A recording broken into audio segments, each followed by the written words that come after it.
Corintios 9. Estuvimos meditando el jueves pasado el capítulo 8. El capítulo 8 junto al 9 conforman una unidad, que significa tratan un mismo tema. Está cortado por capítulos, como decimos siempre, para que nosotros podamos encontrar las lecturas, pero no fue así como nació la carta. La carta originalmente no tiene ninguna división. Capítulo 8 y 9 tratan el mismo tema. No sé si se acuerdan el jueves pasado cuál era el tema. El tema del jueves pasado era nuestra libertad en Cristo o nuestras libertades en Cristo. Comienza el capítulo 8 hablando de lo sacrificado a los ídolos, que era algo muy común en Corinto, el sacrificio animal. No solamente está en el Antiguo Testamento, está en muchas culturas el sacrificio animal como una forma de acercarse a Dios o a los dioses con minúscula. Y bueno, Corinto, que era parte de Grecia, no estaba exento de esto. Se caracterizaba por la idolatría, se sacrificaban muchísimos animales, muchísimos. Entonces, luego de derramar la sangre del animal, ese animal iba a parar a alguna carnicería o algún lugar de ídolos, como llama la Biblia. Personas que estaban en esos cultos lo comían en su casa y tal vez invitaban a algún cristiano. Entonces empieza Pablo a explicar que un ídolo no es absolutamente nada. El Salmo 115 dice, tienen manos, pero no tocan, tienen ojos, no ven, tienen oídos, no oyen. Un ídolo no es nada, pero había hermanos que, a pesar de todo eso, habituados a esa forma de vida, hoy encontrarlo en la iglesia les hacía mal. Entonces, lo que está tratando acá Pablo es que no seamos tropezaderos de otros con nuestras libertades. Pablo decía, yo no tengo problema, yo lo como. Pero había hermanos que no lo comían porque le daban no sé qué, porque lo habían hecho en su vida anterior en el paganismo. Entonces tenían cierto reparo en comerlo hoy en la iglesia. Entonces estuvimos viendo que nuestras libertades, que ya no tienen que ver con un animal, tenían que ver con nuestra forma de vestir, con nuestra forma de conducirnos, con tantas cosas más, que para nosotros pueden estar bien y posiblemente estén bien, pero a otro, hermano de la iglesia, posiblemente una hermana, lo escandalice, le haga mal. Entonces terminaba el capítulo 8 diciendo Pablo, resumiendo, yo no voy a comer carne, no voy a beber vino, no voy a hacer nada en que mi hermano, gracias, tropiece o se ofenda. Hermano, esto es muy importante porque es un tema que en la iglesia y en las iglesias está permanentemente. Hermanos con mayor libertad en Cristo, tal vez mayor discernimiento, y hermanos con no tanto que se escandalizan ante la conducta del otro y el que come dice, menosprecia al que no come, como diciendo, este es un cerrado, y el que no come juzga al que come como diciendo, este es un libertino. En el come significa un montón de cosas que nosotros hacemos. Entonces, en otro pasaje dice, haciendo estas cosas, contra el Señor es que pecamos. Cuando hacemos tropezar a los hermanos, yo escucho mucho, bueno, ¿qué me importa? Mi vida es mía, yo soy libre de vestirme como quiero, yo soy libre de andar como quiero, de gastar mi dinero como quiero. Bueno, se pierde de vista, hermano, que lo que somos y tenemos, como cantamos los domingos, solo es nuestro en Él. Nosotros fuimos comprados por precio, dice la palabra de Dios. Nosotros fuimos comprados por precio. Nuestra alma, nuestro cuerpo y todo lo que tenemos lo hemos recibido de Dios y lo único que somos nosotros son mayordomos. Y todo eso que Dios nos ha dado es para glorificar su nombre y no hacer que otros tropiecen con nuestra conducta, que otros se escandalicen. Habíamos visto varios ejemplos, algunos se acordarán de la zunga. Bueno, es mentira, no tengo zunga, tengo un short muy largo. Pero bueno, la vestimenta, la forma de beber, la forma de comer, tantas cosas que uno, para mí es normal, pero a lo mejor a otro lo hace mal. Algunas libertades en Cristo. El capítulo 9 va a tratar el mismo tema, pero yo voy a traer un ejemplo sobre la persona de Pablo, donde él tampoco quiere ser de tropiezo. Primero le dejó esta enseñanza a la iglesia, él se pone diciendo, yo no voy a comer carne, no voy a hacer nada, en que mi hermano tropiece y se ofenda. Hermano, la medida de la vida cristiana es esa. Esto que yo voy a hacer, que tengo conciencia delante de Dios, que está bien, ¿qué van a opinar mis hermanos? Si me ven salir de determinados lugares. Está bien, yo no fui a hacer nada raro, pero ¿qué van a opinar mis hermanos? Si me encontraban a las 4 de la mañana en el auto con una mujer que no es mi mujer, tal vez estaba llevando a comprar un remedio, haciendo un buen servicio. ¿Qué van a pensar los hermanos? Entonces, ¿qué es bueno? Que vaya una tercera persona en el auto. Hay que tomar, hermano, todos esos recaudos para no lastimar la conciencia de nadie. tenemos que presentarnos delante de Dios y también delante de los hermanos, ¿no? Bueno, el Señor sabe lo que yo hago. Bueno, hermano, el Señor sabe todo, pero es bueno que los hermanos no tropiecen con nuestra conducta, porque eso es pecar contra el Señor. Y ninguno de nosotros se animaría a lastimar al Señor. Pero cuando lastimamos a los hermanos, dice la Escritura, lastimamos al Señor. Con nuestra forma de divertirnos, un montón de cosas que está bien, que no tiene nada de malo, pero que a alguno le puede caer mal. Capítulo 9. Pablo está hablando de sí mismo y de una situación que lo tocaba de cerca. Comienza el capítulo 9, en el verso 1. Pablo dice, no soy apóstol, no soy libre, no he visto a Jesús el Señor nuestro. ¿No sois vosotros mi obra en el Señor? Si para otros no soy apóstol, para vosotros ciertamente lo soy, porque el sello de mi apostolado sois vosotros en el Señor. Contra los que me acusan, esta es mi defensa. ¿Acaso no tenemos derecho de comer y beber? ¿No tenemos derecho de traer con nosotros una hermana por mujer, como también los otros apóstoles y los hermanos del Señor y Pedro? ¿O solo yo y Bernabé no tenemos derecho de no trabajar? ¿Quién fue jamás soldado a sus propias expensas? ¿Quién planta viña y no come de su fruto? ¿O quién apacienta al rebaño y no toma de la leche del rebaño? ¿Digo esto solo como hombre? ¿No dice esto también la ley?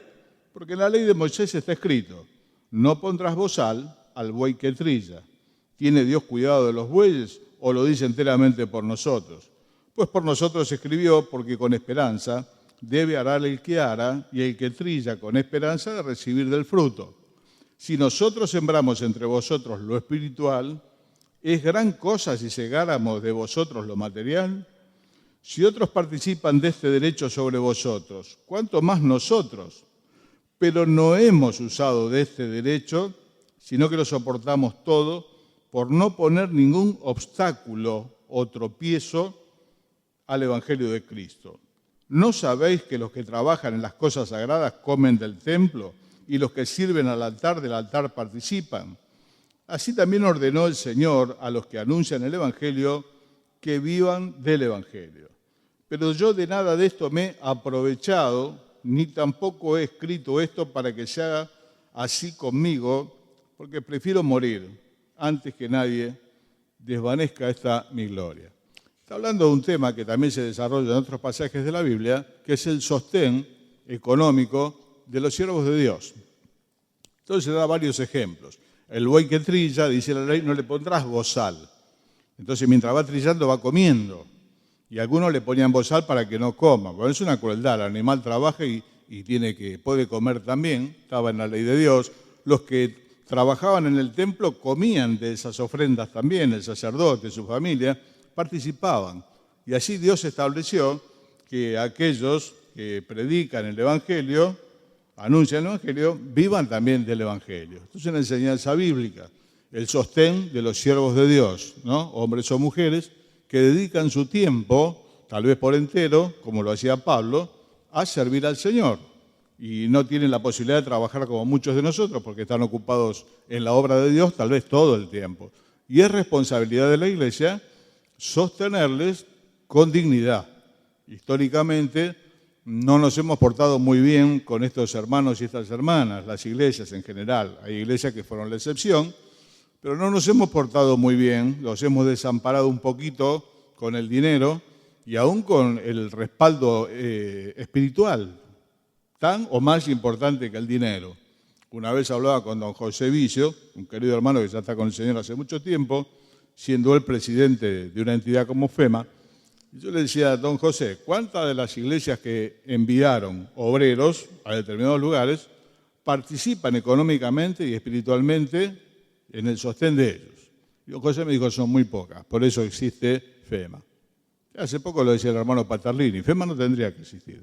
Cada iglesia que ha enviado un hombre de Dios, una mujer de Dios al servicio de tiempo completo, tiene que tomar el compromiso de sostenerlo económicamente, enviar para su necesidad y también dar el aporte espiritual que necesita, no solamente el dinero. Esos hermanos necesitan ser visitados, consolados, un montón de cosas más.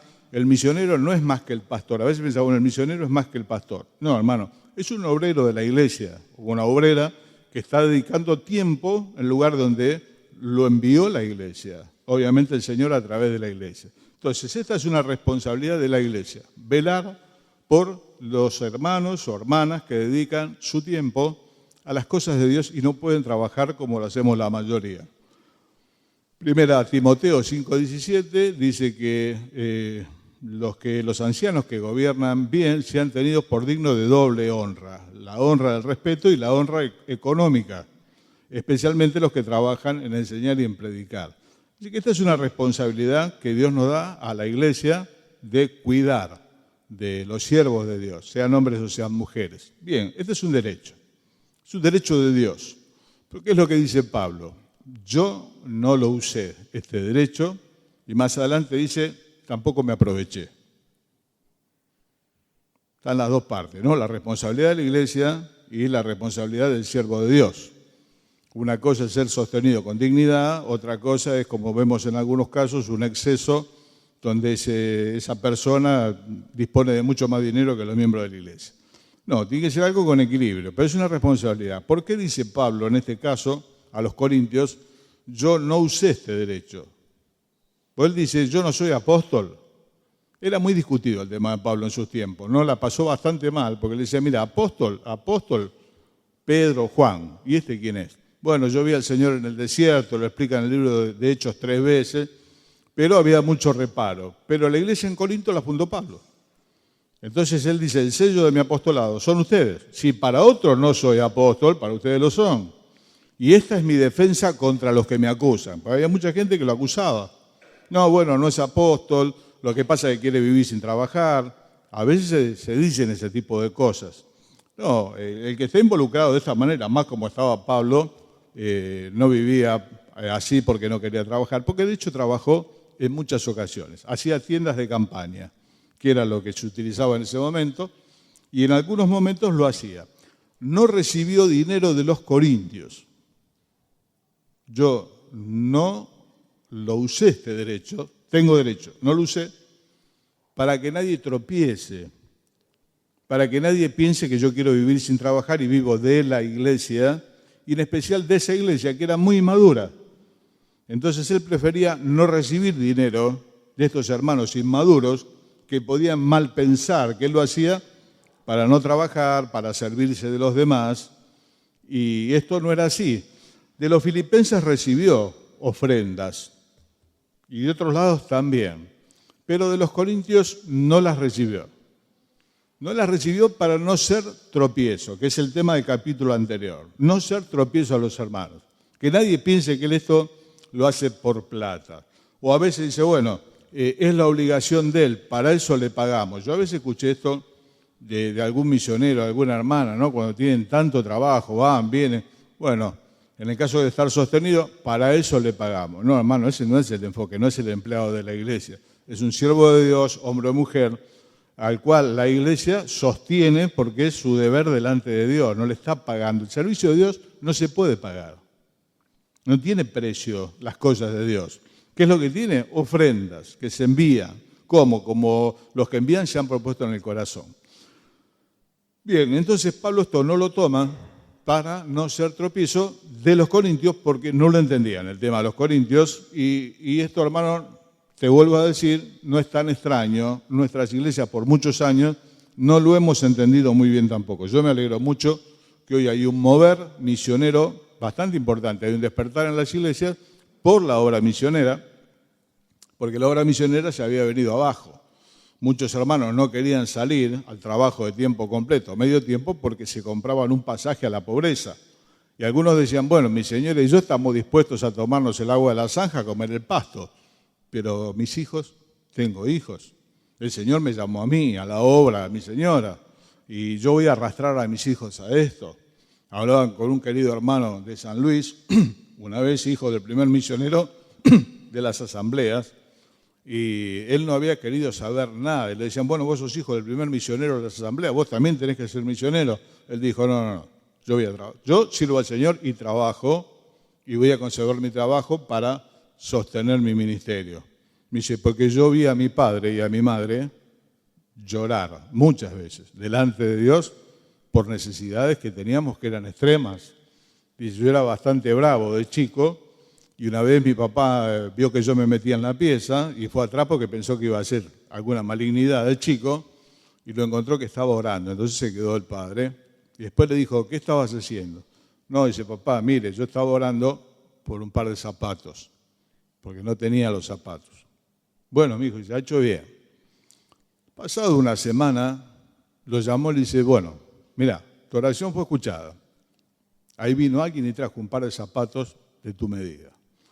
Hermano, el Señor cuida de los suyos. Si Él cuida de las aves, ¿no? Bueno, cuidará también de mí. Pero este hombre murió joven, su papá. Y él quedó mayor, con 18 años, con hermanos menores y una madre en un rancho de adobe. Así que pasaron grandes penurias, hijos de queridos siervos de Dios, que debieran haber sido sostenidos con dignidad. No digo con una abundancia que la congregación no tiene, con dignidad. El obrero es digno de su salario, dice la Biblia, y de un salario digno que le permita por lo menos sostener a sus hijos, no tener que pasar esas privaciones. A veces enviaba la peor ropa, la ropa rota o alguna ofrenda totalmente insuficiente y hermanos que estaban orando por la comida que no estaba sobre la mesa. Yo escuché varias historias. Y llegaba la hora de comer y decía, bueno chicos, vamos a orar. Y la comida no estaba preparada. Y ellos oraban. Y alguien golpeaba la puerta y dice, mire, no lo tome a mal, acá sobró. Historias de esas hay un montón. Orar por un pantalón. Muchas cosas que a nosotros realmente nos resultan extrañas porque gracias a Dios no nos han pasado. Pero esto pasó en el campo misionero. Entonces, la obra misionera se vino abajo en los últimos años. Pero bueno, ahora por la gracia de Dios hay una concientización de las iglesias. Están saliendo matrimonios jóvenes a servir al Señor en lugares complejos que necesitan todo el tiempo y las iglesias están enviando para sus necesidades no solo lo económico, también lo espiritual. Son visitados, son sostenidos, son alentados y se procura que vivan con una dignidad económica como la de cualquier trabajador, no más, no menos. Bien, entonces, ¿por qué él no lo toma en este caso? Porque los corintios son inmaduros, no entienden que esto es un mandato de Dios, que lo tienen que hacer con diligencia, y antes que alguno piense mal, él dice, yo renuncio a esto. Entonces, cada tanto se hacía unas carpas, y él dice, para mí y los que están conmigo, estas manos me han servido. Yo no comí el pan de balde de nadie. ¿Qué significa? No me serví de nadie. Acá dice, yo no me aproveché de nadie. Tenía la conciencia tranquila. Sí recibió de otros hermanos. Hermano, en esta noche, el tema, bajándolo un poquito a nuestra vida, es la renuncia. El otro día era mi libertad en Cristo, que no sea tropezadero de nadie. Acá Pablo, por amor a estos hermanos, no por otra cosa, renunció a algo que le era totalmente lícito de parte de Dios. Ordenó Dios que los que anuncian el Evangelio vivan del Evangelio. En otro caso dice Pablo, yo no es que busque dádiva, no ando pidiendo plata. Busco un fruto que abunde en vuestra cuenta. La iglesia es bendecida. Por la gracia de Dios, hace ya unos 2 años, también en la iglesia en que yo me congrego se tomó mayor conciencia y se generó un fondo misionero. Acá escuché que también el otro día se estaba preparando. Bueno, hermano, la iglesia es bendecida. El hermano que recibe es bendecido por los dineros, por las oraciones. Pero Dios bendice la iglesia. Nosotros habíamos determinado un porcentaje fijo del ingreso general. Y la otra vez pedí unos informes de tesorería y había mucho más de lo que yo pensaba. ¿Y cómo es si estamos enviando más de lo que se enviaba? Bueno, hermano, no solamente que Dios lo da también por ese plano, sino también en bendición espiritual. Si no sería una casa de cambio, pongo tanto, retiro tanto. No es que funcione así, ¿no? Es mucho hablar, dice, si usted ofrenda bien, Dios le va a dar mucho. No, eso acá en la Biblia no lo dice. Dice que el que siembra escasamente recogerá escasamente, pero no es un toma y daca, como se dice ahora, no funciona así. Pero somos bendecidos nosotros espiritualmente, nuestros hijos, en tantas cosas más. Y estos los macedonios, que eran muy pobres, lo entendían. Y le dijeron a Pablo, déjanos participar de una ofrenda que se estaba recogiendo para los pobres de Jerusalén. Porque aquellos de Jerusalén que recibían el Evangelio eran expulsados de su familia, de sus trabajos, pasaban a ser parias de la sociedad. Entonces la iglesia en Jerusalén era pobre. y desde Acaya se estaba preparando una ofrenda. Y los macedonios, que eran pobres en gran manera, dice, de su extrema pobreza, nos pidieron participar de esto, porque ellos sabían lo que el Señor había enseñado. Mejor cosa es dar que recibir. Y dice que se dieron primero a nosotros, decía Pablo, por la voluntad de Dios, y también más allá de sus posibilidades. Así que, hermano, participar de este ministerio, el primer beneficiado es el que ofrenda. Y también es beneficiado aquel que está sirviendo teniendo cierta tranquilidad. Ya bastante trabajo tiene con la obra. Si encima tiene que pensar cómo hace el periodista y cuántos fideos va a comer por mes, estamos en problema. Y es entendible que otros no quieran salir o que haya hijos de misioneros que no quieran oír hablar del Evangelio siquiera. No es que no son misioneros, no quieren oír hablar del Evangelio porque lo sufrieron mucho. Una vez hablaba con un hermano más o menos de mi edad, dice, mi papá, obviamente, él lo hacía con temor de Dios, pero los juguetes que me regalaban a mí los volví a regalar en la escuela dominical como premio, porque no había, y eran juguetes que se los regalaban a él, y eso un chico no lo entiende. ¿Y eso por qué? Y eso porque no llegaban los dineros que tenían que llegar en tiempo y forma. Entonces, en ese tipo de cosas tenemos que meditar. Bien, volviendo al tema. Hermano, acá el tema es la renuncia. Acá Pablo está renunciando a algo que le es lícito y es un derecho. Moisés también renunció. ¿A qué renunció Moisés? A ser llamado hijo de la hija del faraón. Renunció.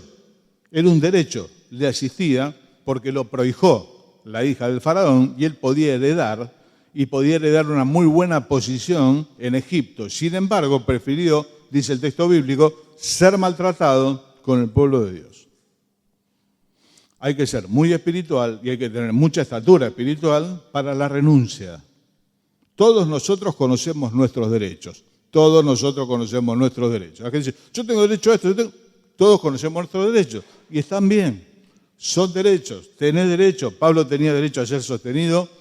Moisés tenía derecho al trono, posiblemente, o a una muy buena situación en Egipto. Sin embargo, renuncian por amor de Jesucristo para una empresa mucho mejor, pero incluyó ser maltratado con el pueblo. Por eso Moisés, por la gracia de Dios, es un hombre de tanta estatura. Y bueno, hermano, el ejemplo del Señor, siendo rico, se hizo pobre. Hoy me acordaba de una canción de Marcos Vidal, a veces no me acuerdo del todo, me gusta mucho, ¿no? Siendo rico, se hizo pobre y vulnerable. Siendo Dios, hizo un humilde servidor. Siendo siervo, se hizo esclavo por amor. Una cosa así. El Señor renunció por vos, por mí, algo que era propio, su gloria. Permanecer en su gloria. Nunca separarse del Padre. Sin embargo, el Señor quiso venir. Y este sentir, dice Filipenses, tiene que estar en nosotros. Haya en ustedes este mismo sentir que hubo en Cristo Jesús, el cual, siendo Dios, no estimó el ser igual a Dios como algo de lo cual tomarse, sino que se despojó a sí mismo y empezó un proceso de bajada del cielo hasta la tierra, hasta el lado mío y hasta el lado tuyo. Para eso hay que ser muy grande. Para renunciar. Conozco poca gente que renuncia. Todos reclamamos, vuelvo a decir, nuestros derechos, que los tenemos y los exigimos muchas veces y hasta de mala manera, ¿no? Yo tengo derecho a esto, no me consideran, muchas cosas más. Sin embargo, el hombre, la mujer espiritual, renuncia para que nadie lo tome a mal. Yo no lo voy a hacer, dice Pablo, no voy a recibir dineros de acá. Moisés elige, más que los deleites temporales del pecado, el pueblo de Dios. El Señor te elige a vos y a mí. Y renuncia momentáneamente a su gloria. A mí la poesía me gusta mucho. El himno dice, nada retiene al descender, sino su amor y su deidad. Todo lo entrega, gloria, pres, corona, trono, majestad. Y ese es el espíritu, hermano, del cristianismo. La renuncia a cosas lícitas. No hablemos de cosas ilícitas, no hablemos que tenemos que renunciar, ¿no? Dice, renunciando al oculto, dice Pablo, No, renunciando a lo lícito. Porque a lo oculto es nuestra obligación renunciar. Estoy hablando de un derecho que te es asistido. Y lo bajamos más todavía. A mis hermanos varones, ¿cuánto estás dispuesto a renunciar por el bien de tu esposa? A mis hermanas, ¿cuánto estás dispuesto a renunciar de cosas que te son lícitas por el bien de tu marido? Después hay que bajarlo a la tierra, si no queda ya muy lejos. Moisés, Pablo, bajamos acá. A mí me gustan algunas comidas, mi cuerpo da testimonio. Y a mi señora le gusta caminar y mirar absolutamente todas las vidrieras. No es que alguna no le interesa, todas le interesan. Y a mí, para nada. Y caminar, menos. Y de renunciar a la siesta, no soy santiagueño, pero si alguno es santiagueño, yo más, allá con perdón de los hermanos, a la hora de dormir la siesta. Sacrificar la siesta es un gesto de amor enorme por mi señora o por quien sea. Pero hermanos, en cosas chiquitas y de todos los días, nosotros también tenemos que renunciar por amor de los demás. Y hermanas que renuncian a cosas que tal vez quisieran para apoyar a su marido. Y eso es oro delante de Dios.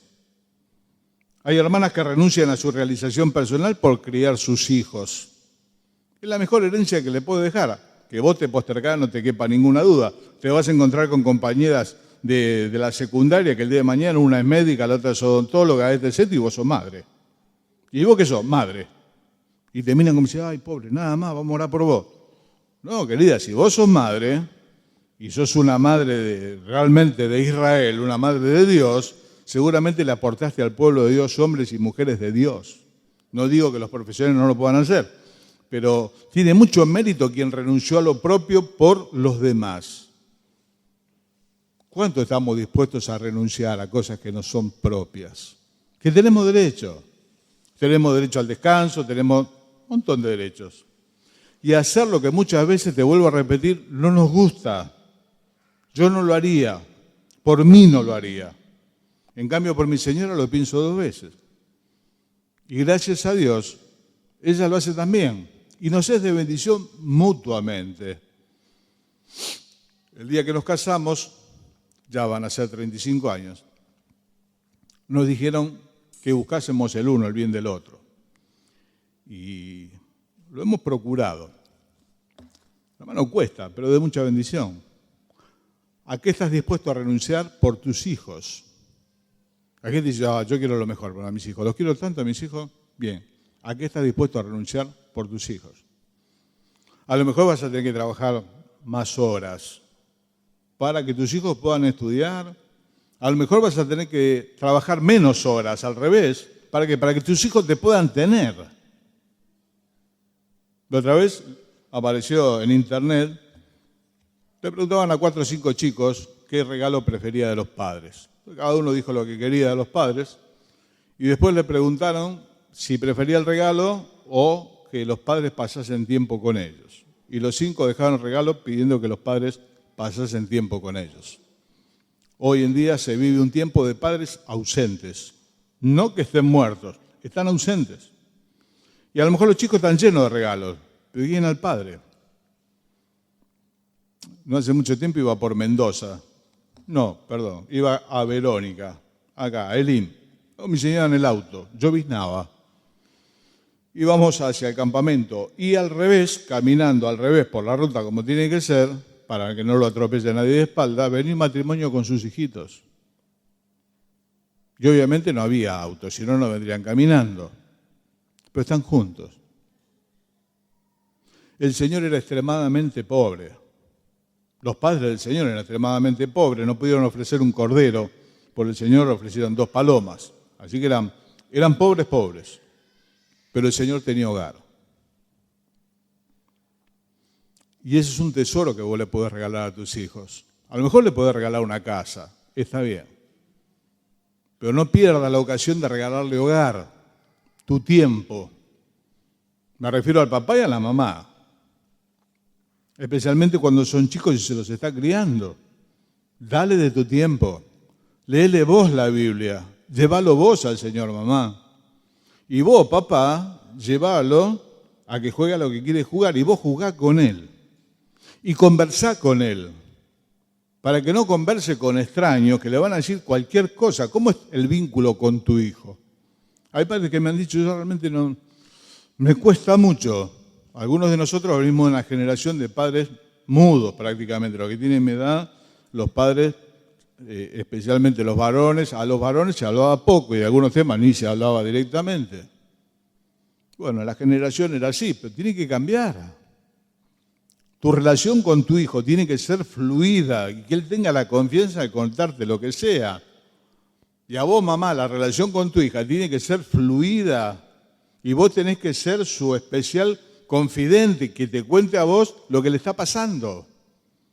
Hay padres que no saben lo que le pasa a los hijos y los hijos por ahí están viviendo una situación terrible por internet, con el famoso bullying, tantas cosas más, o en el colegio, o lo que sea, o relaciones donde se involucraron prematrimoniales, un montón de cosas y la casa no lo puede contar.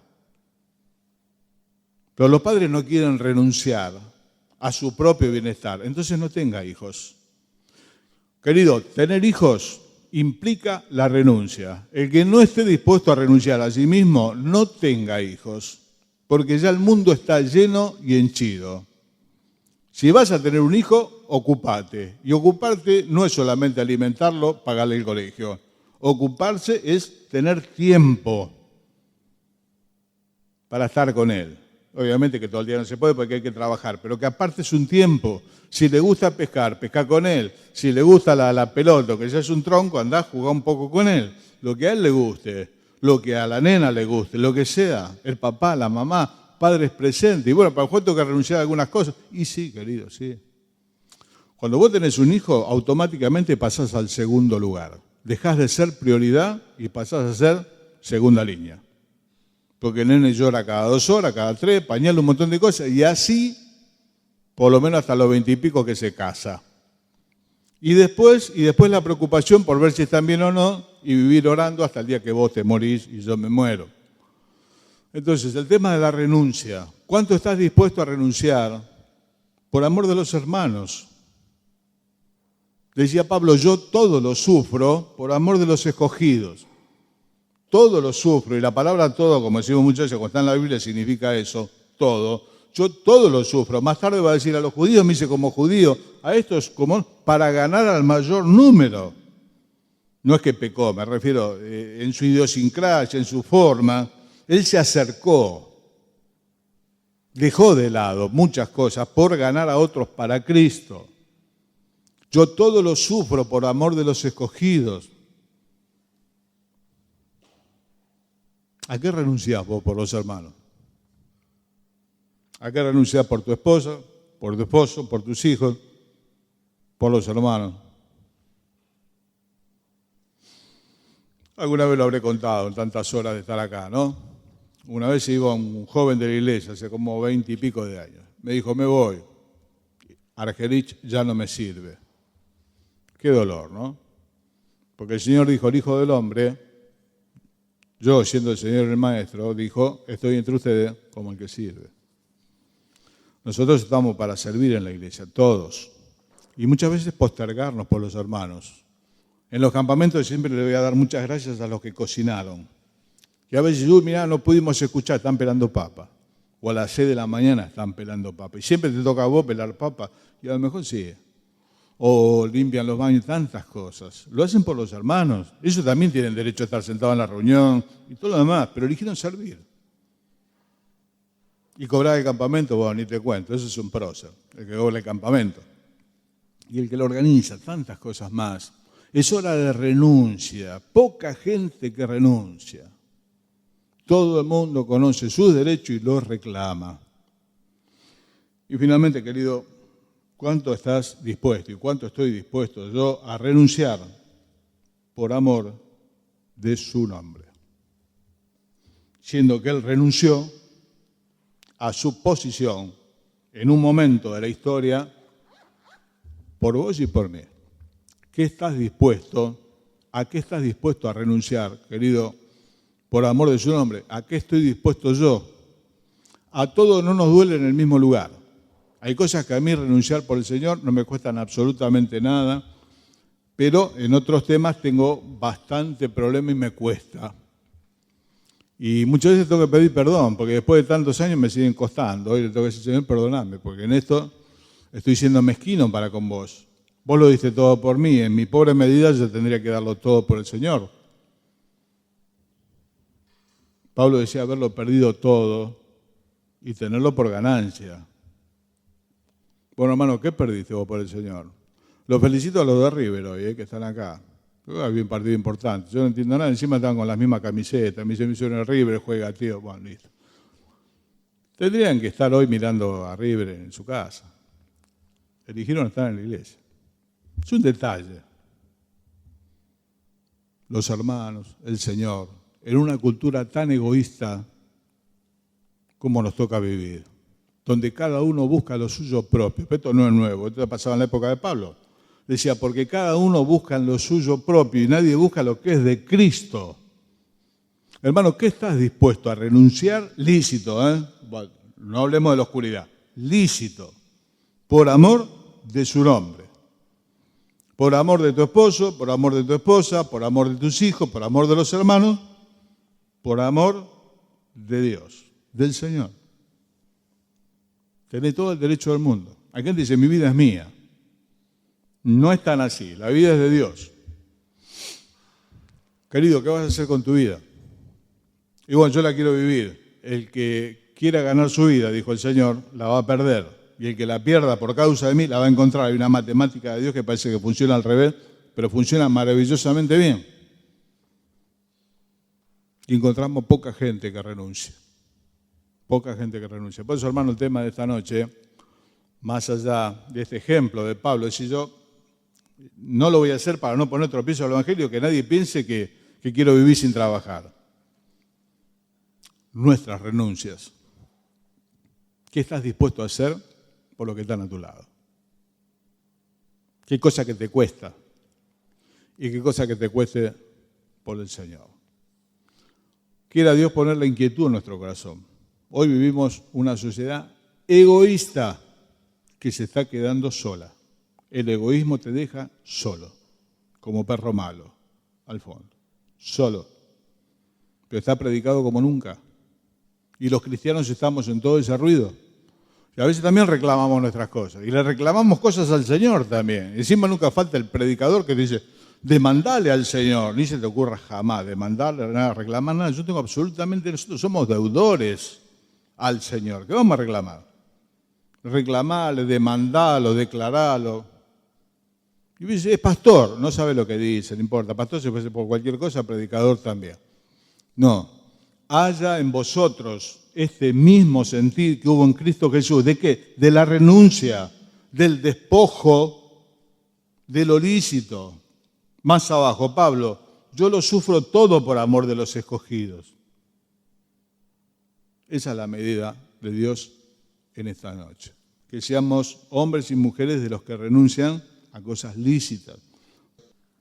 No se sabe cuál es la momia del faraón que estuvo delante de Moisés. Hay un montón envuelta. No se sabe bien cuál es la momia del faraón que estuvo delante de Moisés. Pero nadie tiene duda de quién es Moisés. Dios honra a los que le honran, y los que le menosprecian serán tenidos en poco. Es palabra de Dios. Señor les bendiga.